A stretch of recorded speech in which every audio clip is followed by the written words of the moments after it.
T2RX6 here, back for the final part of the TFC Toys Hercules review, otherwise known as Not Devastator. And today we are going to combine them all. So I've got a whole bunch of parts. We'll start with Mad Blender or Mixmaster, who I did first. One thing I wanted to note that I forgot is that this joint here is, well, mine was really loose and I needed to do a trick where you basically thin an eraser really small so you give it enough flex, or you give it something to support it but flexible. I have trouble moving mine without having something in it, but it does still move, just a lot more stiffly now. But yeah, basically there's a little gray piece inside that had no spring or anything behind it, and because of such, yeah, it basically wouldn't hold the knee up at all if you didn't fix it. So again, this is not a set for everyone because there are a lot of things that, you know, need to be done to it. I am gonna have to move the camera back here. Alright. Hopefully that'll do. So let's start from the bottom up, shall we? So we'll take our two legs here. We'll get them in position. And you got a basic Energon type port. I usually split heavy laborers' legs a tiny bit, and you can pop them on in. And there you go. We got that. And already we're going to need to adjust our camera IC. Now, my Devastator has no problem with the forward back on his legs. He can support himself pretty well. It's the side to side that's a problem for me. His legs tend to go out real easy. As long as it's on something such as this piece of paper, it's fine, but on a table it can be an issue. So we'll move up to the top here, and actually before we do that, we're gonna do the arms because it's easier just to do it when you're holding him in your hands. So again, you're gonna take this, snap it on in, Energon style, put it on both sides. And I've seen people online complaining about how his arms are not perfectly symmetrical, but he's made of, you know, 6 entirely different vehicles, so I don't know how he can be symmetrical. So now you got these two pegs on the bottom. Hopefully you can see them. I'm not even really looking at the camera. And you're going to take that and you're going to plug that into the top of heavy labor here. And then the final thing you're going to do is kind of undo this cab piece of heavy labor and put it up. And so there we've got the combined form here, which is just imposing and mean, and I love it.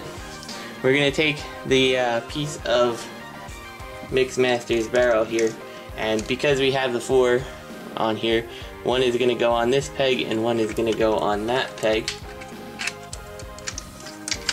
If I can do it from this angle. Just like that. Now, the official way to do this is to just take the two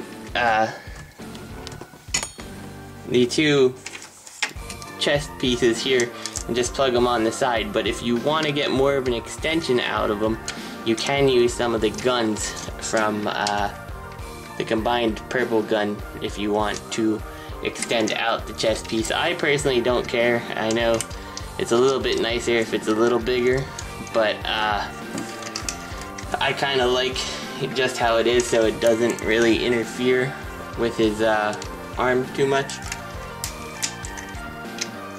His arm movement, I should say. And there we go. So we've got the combined Hercules mode. And this guy is just an impressive piece. The face on him is just great. Zoom in on it. Just real nice looking there. And of course, whoops, he is a bit back heavy because he does have a lot of pieces hanging off the back. Not much you can really do about that. And whoops, I have this the wrong way. Sorry for the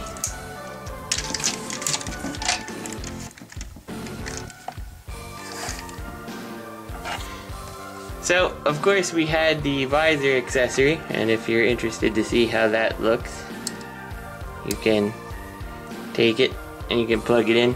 Some people don't like it. They say it looks like he's wearing glasses.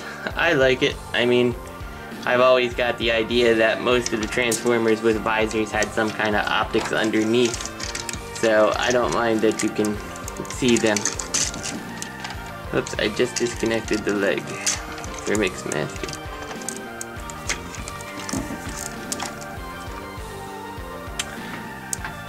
If you want to, and I don't know why it's showing up really blue on the camera. Let me cut and see if I can get the balance better. I'll be right back, guys. Okay, I readjusted the lighting just a little and played with the white balance just to get these a little more purple. It's really not showing up how the purple is on the camera very nicely, so that's a little bit disappointing. Anyway, if you are a fan of the bigger chest wings, like I said, you can take pieces of the purple gun and put that on instead. In terms of his weaponry, of course, you can take the big gun and it will peg into his hand here. And he holds it extraordinarily nicely and looks cool while doing so, in my opinion. In terms of posability, you do have a little bit on the arms. You're not really going to get a really far out movement on the arms before it hits the head, but you can rotate it 360, of course. You do have the elbow swivel, the joint, and then your hand is fully posable. Same goes for the other side here. About the same degree of mobility. You do have a waist swivel here because of heavy labor, which is pretty nice. Down here, of course, you got the thigh going in and out, which is the bane of my existence. The forward and back, which you don't want to do unless you fixtures. And again, both sides. You got the upper rotation, and of course you can rotate at the energon port. And then you've got the ankle tilt, which is just really nice for getting him to stand up and look pretty cool.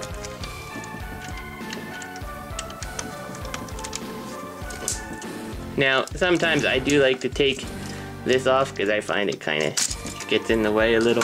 I don't think he loses too much without it, and he gains a lot of stability. So it's up to you if you want to pose him with his crane boom on or not, but he's a lot less likely to fall back, I find, when you've got this, I mean, basically you got a big piece of weight pulling backwards on him the whole time. So I tend to kind of leave that off just for stability purpose. If I'm gonna pose him somewhere and I can kind of use this to prop him against the wall, I will. The black gun, again, you can hold it in his hands, or you could position it all around his various little pieces of weaponry here. In terms of scale, he is about Unicron sized. I do not have a Unicron handy. However, I do have a Generation 1 Scorponok. He's pretty dusty. You can see he's about the same height as Scorponok. If you picked up the Masterpiece Rodimus, then you can see that's about the size he is to the current scale of Masterpieces.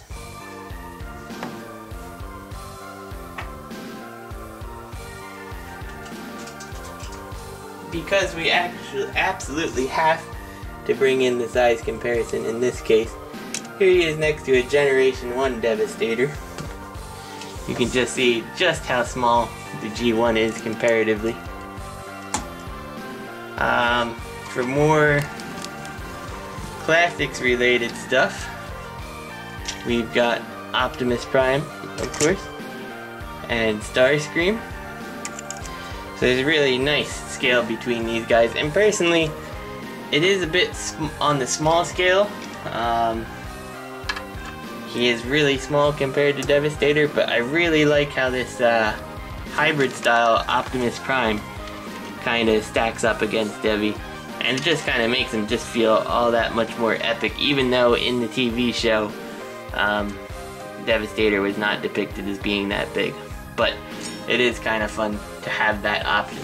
So this is T2RX6. Thank you guys for sticking with me through 7 parts here, and I hope you guys enjoyed the review. I do have the Make Toys or the Make Toys one on order. I have 2 of the parts in my BBTS pile of loot. I'm probably not going to bother shipping it until all the pieces are here. So we might do another Devastator review, but instead of breaking it in 6 parts, we'll probably only break it in 3 or 4. So anyway, T2RX6 guys, I hope you enjoyed it. I'll see you next time.